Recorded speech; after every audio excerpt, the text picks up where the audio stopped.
दोस्तों आपको हमारी ऐप विष्णु इकोनॉमिक्स स्कूल पर इकोनॉमिक्स से रिलेटेड 250 कोर्सेज मिलेंगे जो कि डिफरेंट यूनिवर्सिटी के इकोनॉमिक्स ऑनर्स और एम इकोनॉमिक्स के कोर्स सिलेबस के अकॉर्डिंग है। इसके अलावा यूजीसी नेट का सिलेबस हम आप बच्चों को प्रोवाइड कराते हैं, यूपीएससी इकोनॉमिक्स ऑप्शनल का, इंडियन इकोनॉमिक्स सर्विसेज के। इसके अलावा डिफरेंट स्टेट बोर्ड में पीजीडी इकोनॉमिक्स की जो वैकेंसी निकलती है उनके भी हम सिलेबस प्रोवाइड कराते हैं। तो ये सारे के सारे कोर्स आपको हमारी ऐप विष्णु इकोनॉमिक्स स्कूल में मिलेंगे। तो हम इस वीडियो में आगे कंटिन्यू करते हैं हिक्स के कंज्यूमर सरप्लस कंसेप्ट की। तो देखिए, मार्शल ने जो कंज्यूमर सरप्लस दिया था उसको हिक्स ने नकार दिया और कहा कि ये अनरियलिस्टिक एजम्पशन पर बेस्ड है, जिसमें से पहली है कि जो यूटिलिटी होती है वो मेजरेबल है। उन्होंने कहा कि यूटिलिटी तो मेजरेबल नहीं है, कार्डिनल नहीं होती बल्कि ऑर्डिनल होती है। दूसरा, मार्शल में ये माना गया था कि marginal utility of money constant रहती है, लेकिन रियल लाइफ में आप देखोगे तो मार्जिनल यूटिलिटी मनी भी डिमिनिशिंग करती है, यानी कि जितना ज़्यादा पैसा आपके पास ज़्यादा होगा उतनी यूटिलिटी कम होगी मनी की, और जितना कम पैसा होगा उतनी यूटिलिटी मनी की ज़्यादा होगी, ये उन्होंने माना था।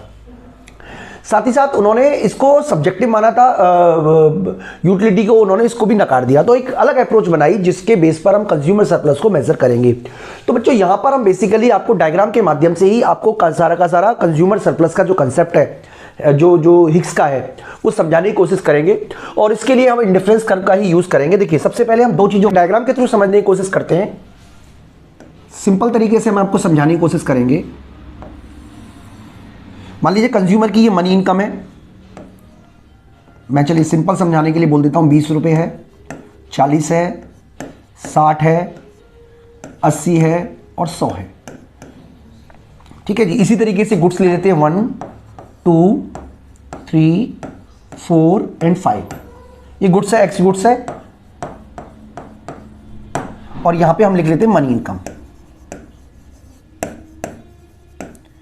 अब कंज्यूमर को ये नहीं पता गुड्स कितने पैसे में है, प्राइस के बारे में इसको जानकारी नहीं है, लेकिन वो विलिंग टू पे के बारे में उसको जानकारी है। यानी कि कंज्यूमर मान लीजिए गुड्स को 25 रुपए पर यूनिट के हिसाब से खरीदने के लिए तैयार है, मतलब गुड्स वो 25 रुपए पर यूनिट, यानी कि वो विलिंग टू पे जो है, विलिंग टू पे जो है वो है, मान लीजिए चलिए 25 की जगह 20 कर लेते हैं, 20 रुपीज विलिंग टू पे है। इसका मतलब ये हुआ कि अगर वो एक गुड्स खरीदता है तो उसके पास 80 रुपए बचेंगे। सिंपल तरीके से समझें, इसका मतलब ये हुआ कि ये अगर हम इंडिफरेंस कर्व बना लें, मान लीजिए ये हमने एक इंडिफरेंस कर्व बना लिया सिंपल शब्दों में, तो इसका मतलब ये हुआ कि 3 गुड्स खरीदने पर ये देखिए 40 पे आ गया वो। इसका मतलब ये हुआ बच्चों, सिंपल तरीके से समझने की कोशिश करें तो इसका मतलब उसने 3 गुड्स खरीदने के लिए 60 रुपए वो खर्च करने को रेडी है। ये है रेडी टू पे, यानी कि इस केस में for 3 goods consumer ready to pay 60 rupees. यानी कि देखिए, इसके पास कॉम्बिनेशन क्या बचेगा, अगर वो 3 गुड्स खरीदता है तो उसके पास 3 रुपए बचेंगे, 3 गुड्स बचेगी और 40 रुपए बचेंगे अगर उसका विलिंग टू पे पर ही गुड्स खरीदता है। यानी कि उसको प्राइस के बारे में किसी भी प्रकार की जानकारी नहीं है, हम ये मान के चल रहे हैं। अब मान लीजिए कंज्यूमर मार्केट गया, मार्केट में उसने पता किया कि गुड्स का प्राइस क्या चल रहा है, तो उसे पता चला कि पर गुड्स जो है वो मिल रही है मान लीजिए 10 रुपए की, मान लीजिए 10 रुपए की मिल रही है, 20 रुपए की जगह 10 रुपए की मिल रही है। इसका मतलब ये हुआ कि उसके लिए जो बजट लाइन बनेगी वो ये वाली बनेगी, ये बजट लाइन बनेगी। यानी कि कंज्यूमर जब पता नहीं था तो वो उसके लिए बजट लाइन थी नहीं, लेकिन अब पता चल गया है तो वो ये वाली बजट लाइन बनेगी। अब इस केस में कंज्यूमर का जो इक्विलिब्रियम होगा वो देखिए यहां पे आएगा। इसका मतलब ये हुआ कि अब वो उतनी गुड्स को, देखिए ये हमारा बजट लाइन है, अब ये हमारा कंज्यूमर इंडिफरेंस का इक्विलिब्रियम हो गया। इसका मतलब ये हुआ कि अब वो उतनी गुड्स के लिए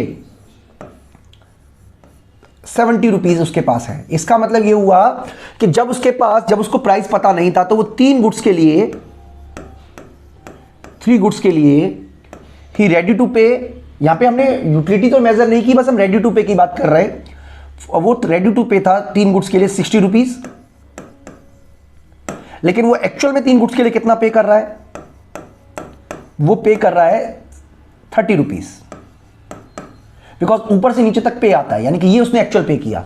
अगर हम इसको इक्वेशन वाइज समझें, देखिए ये हमने बना लिया है बिल्कुल बराबर बराबर। मैं इसको कुछ पॉइंट दे देता हूं जिससे कि आपको कंफ्यूजन ना हो।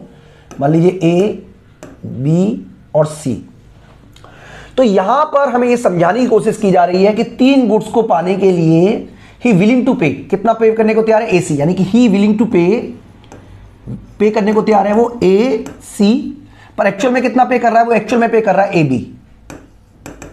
तो ये जो हिस्सा है ना बी सी, यही कंज्यूमर सरप्लस कहलाएगा। यानी कि कंज्यूमर सरप्लस का जो कंसेप्ट है उसमें आप याद रखिएगा कि जो खर्चा होता है ना वो ऊपर से नीचे दिखाते हैं। इसका मतलब ये हुआ कि जब वो 3 गुड्स खरीद रहा है, 3 गुड्स खरीद रहा है 10 रुपए के हिसाब से, और उसके बाद 100 रुपए, तो उसके बाद 70 रुपए बचे, यानी कि 70 का कॉम्बिनेशन और 3 का कॉम्बिनेशन आपको बिठाना है। 70 का कॉम्बिनेशन मतलब ये उसके पास बचे हुए हैं, ये उसके पास अभी बचत में है, और ये वाली उसके पास गुड्स आ चुकी है। ये इसका मतलब है बच्चों। तो ये है हमारा कंज्यूमर सरप्लस का कंसेप्ट। यानी कि कंज्यूमर सरप्लस के कंसेप्ट को मैं आपको एक बार और समझा देता हूं, और इस बार हम जो समझा रहे हैं वो आपको देखिए, यहां पर हम आपको डिमिनिशिंग जो मार्जिनल यूटिलिटी ऑफ मनी है उसके बेस पर आपको समझाने की कोशिश करेंगे। बच्चों डायग्राम एक बार आपको फिर से समझा रहे हैं जिससे कि आपको कंसेप्ट समझ में आ जाए। देखिए मैं आपको बिल्कुल अच्छी तरीके से समझाने की कोशिश करूंगा। ये मान लीजिए कंज्यूमर इक्विलिब्रियम है,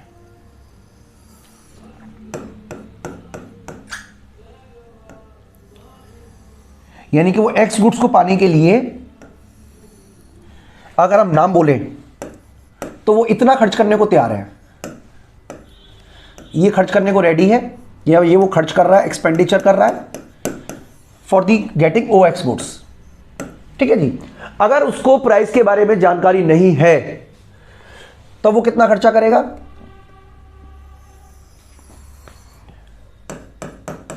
इस केस में कंज्यूमर सरप्लस जो है वो ये कहलाएगी।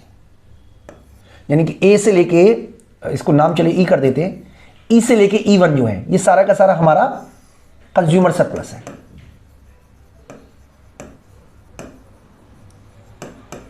लेकिन इस केस में मार्जिनल यूटिलिटी ऑफ मनी को कांस्टेंट माना गया है। मार्जिनल यूटिलिटी मनी कांस्टेंट का मतलब है कि आईसी हमारा बिल्कुल पैरेलल है। देखिए पैरेलल है, लेकिन अगर हम इसको कांस्टेंट नहीं मानेंगे तो इसका मतलब ये हुआ कि जो हमारा आईसी है वो ज्यादा फ्लैट बनेगा एज कंपेयर टू दिस के, इस तरीके से।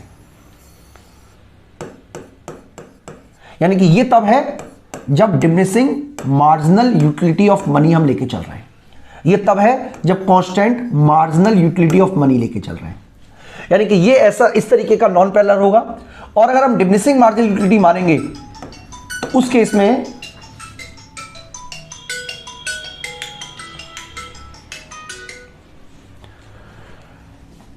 इस केस में जो कंज्यूमर सरप्लस होगा वो ये वाला हिस्सा होगा।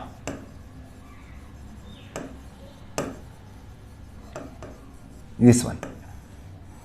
तो यही है बच्चों पूरा का पूरा कंसेप्ट। मैं उम्मीद करता हूं आपको कंसेप्ट समझ में आ गया होगा। अगर आपने हमारी ऐप डाउनलोड नहीं किया तो आप हमारी ऐप डाउनलोड कर लें, जिससे कि सिस्टमेटिकल तरीके से वीडियो देख सकें। हमारी वीडियो को लाइक करें, चैनल को सब्सक्राइब करें। इस वीडियो में इतना ही दोस्तों, थैंक यू।